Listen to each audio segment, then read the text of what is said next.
안녕하세요. 금빛 인생입니다. 오늘은 50대라면 꼭 한번 읽어봐야 할 돈의 철학서, 김승우 회장의 돈의 속성을 소개합니다. 우리는 20대, 30대에는 돈을 버는 데에 집중했고, 40대에는 가족과 생계를 위해 돈을 지켜야 했습니다. 그러나 50대 이후부터는 상황이 달라집니다.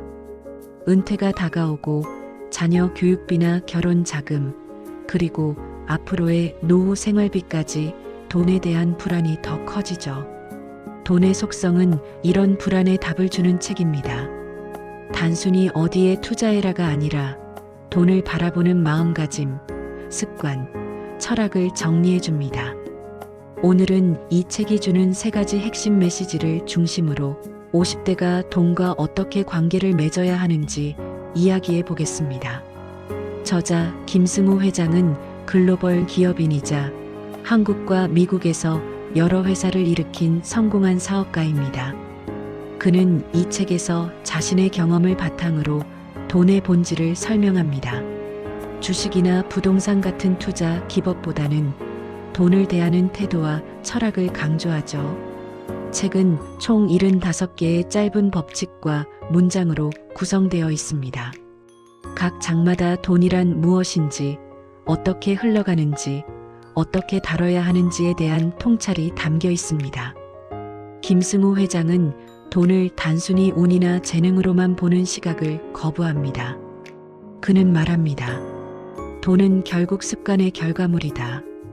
우리가 매일 소비하는 작은 습관, 저축하는 태도, 투자에 대한 생각이 결국 수십 년 후의 경제적 자유를 결정한다는 것이죠.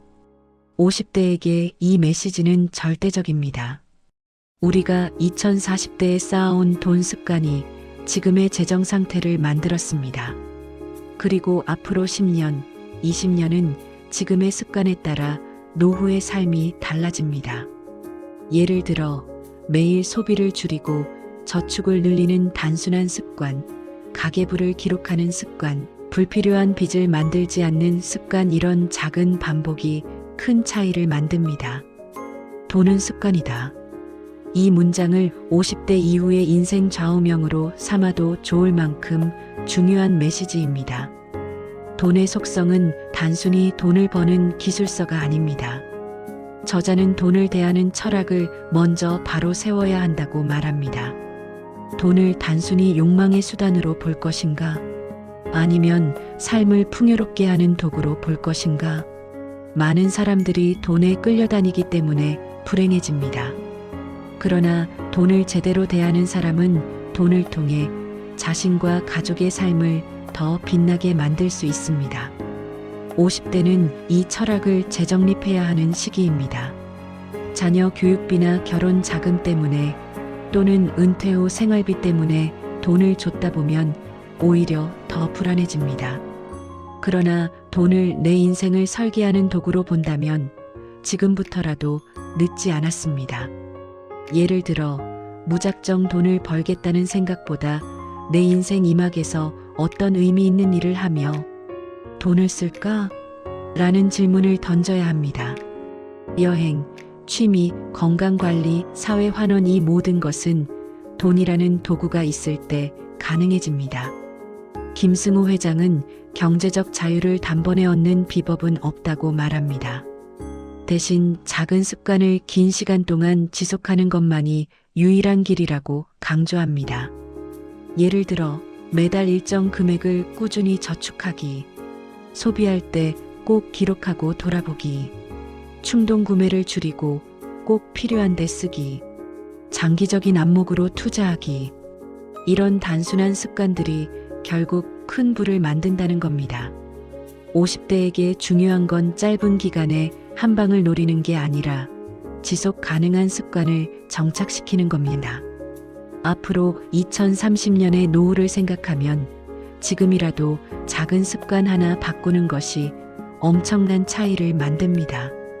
이 책이 50대에게 주는 교훈은 명확합니다. 돈은 단순히 생존 수단이 아니라 인생을 설계하는 도구입니다. 그리고 그 도구를 잘 다루는 방법은 철학과 습관에서 시작됩니다. 철학 돈에 끌려다니지 말고 돈을 삶의 도구로 다스려라. 습관, 작은 소비 습관부터 다시 점검하고 장기적 습관으로 노후를 설계하라. 50대는 인생의 후반전을 준비하는 시기입니다. 돈의 속성은 이 시기에 우리가 돈을 어떻게 바라봐야 하고 어떤 태도를 가져야 하는지 구체적으로 알려주는 책입니다. 돈의 속성은 단순한 재테크책이 아닙니다. 돈을 대하는 태도, 습관, 철학을 정리해주는 삶의 지침서입니다. 50대 이후의 삶에서 돈은 여전히 중요한 과제입니다. 하지만 불안과 두려움 대신 철학과 습관으로 접근한다면 우리는 훨씬 더 자유롭고 안정적인 인생 이막을 열 수 있습니다. 오늘 영상은 여기까지입니다. 마지막으로 질문을 드립니다. 여러분은 돈을 어떤 철학으로 바라보고 계신가요? 지금 바꿀 수 있는 작은 돈 습관은 무엇이 있을까요? 댓글로 나눠주시면 다음 영상에서 함께 이야기해 보겠습니다. 구독과 좋아요는 영상 제작에 큰 힘이 됩니다. 감사합니다.